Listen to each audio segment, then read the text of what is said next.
Weaknesses in the world systems have been exposed due to the COVID-19 crisis, and unsurprisingly, it is also the people of the world who are the most affected. For this video, let us pay attention to how some of the most important sectors in society are bearing the brunt of the crisis. Remember Rory?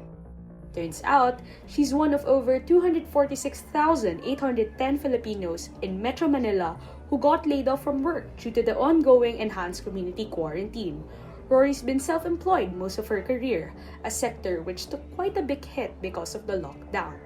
Data from the International Labor Organization further states that many people who work in hotels, restaurants and resorts, the manufacturing sector, retail establishments, and those involved in daily business operations face job losses or reduction in wages and working hours. This estimate leads to even more bad news, where the ILO projected that between 8.8 and 35 million additional people would fall into poverty worldwide. Rory's not the only one. According to the Department of Labor and Employment, a whopping 1,048,649 workers in the formal sector were affected by temporary business closures or flexible work arrangements. The slump in employment ultimately caused weaker demand, mainly attributed to tighter global financial conditions, weaker public confidence, and lower remittances, according to the International Monetary Fund. However, as of April 2020, the National Economic Development Authority expects the increase in the overall price level to ease to 2.5% this month, thanks to the continued decline in electricity and gas prices, among others. Since consumers like Rory avoid leaving their homes, there's generally less demand for goods. This affects smaller businesses, or MSMEs, especially since they don't have the money to pay for interest on loans that could offset their losses. A research by the Philippine Institute for Development Studies says that the sectors to be most affected by COVID-19 are manufacturing, wholesale and retail trade, and other services. The transport, storage, and communication sectors could also lose 11.7 billion to 124.3 billion pesos due to expected declines in tourism brought largely by the travel bans in China and South Korea, whose tourists make up 45% of our foreign visitors. Restricted travel has also disrupted resource flow to and from the Philippines. Remember, more than half of both our exports and imports are sold to or bought from countries most affected by the pandemic, like the US and China. Since countries who do business with us are prioritizing more urgent financial needs, there's lower demand for our exports and a lower supply of importable goods. These are why some studies recommend offering businesses accessible and zero-interest loans, and even tax reductions to those who will keep their employees. Financial institutions have already begun implementing similar measures like extending tax filing deadlines and cutting interest rates.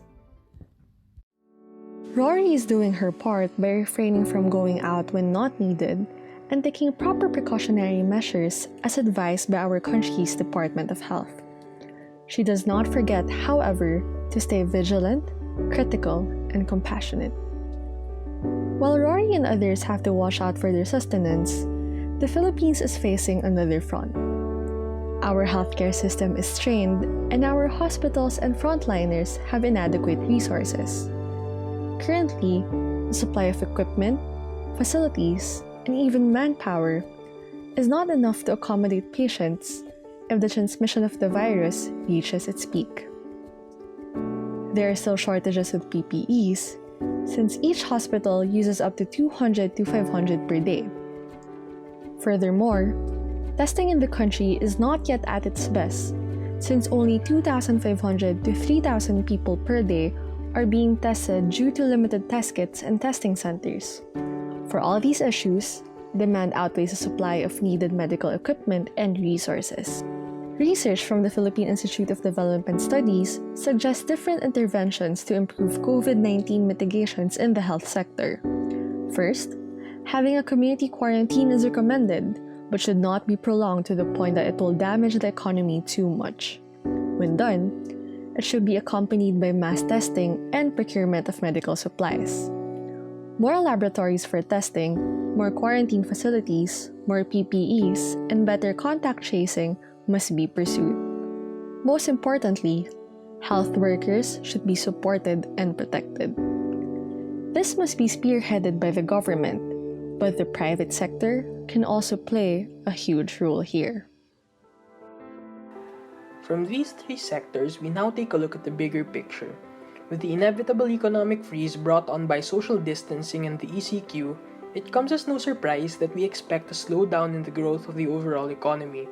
Multilateral and state institutions like the Asian Development Bank, the International Monetary Fund, and the Philippines National Economic Development Authority have released their projections, all concluding with the same downward trend. However, we can still expect a rebound in 2021, and while these numbers may seem detached, all of this matters because lost growth means lost income and employment. Income and employment necessary to allow Rory to enjoy a better standard of living. To mitigate losses, the government has initiated much-needed social protection plans by planning on spending as much as 590 billion. Among others, this provides for cash and wage subsidies as well as credit guarantees. Cash subsidies are direct aid given to those identified to be economically vulnerable due to the pandemic, and wage subsidies are aid given to small businesses so that they can still pay their employees. Credit guarantees also support these firms through loans. Remember, the basic idea behind these programs is to put money in the hands of people and businesses to tide them over until we can finish dealing with the pandemic and finally getting to unfreeze the economy. So, how then does the government pay for this? Traditionally, governments have three main ways of raising the money: taxation, borrowing, and having the Bangko Sentral print money. Given that the economy is still in standstill and people face a lack of income, increasing the burden of taxation is hardly an option. For the same reasons, borrowing from the public is hard since they would rather hold their money than loan to the government. This leaves us with borrowing from multilateral institutions as well as having the central bank print money.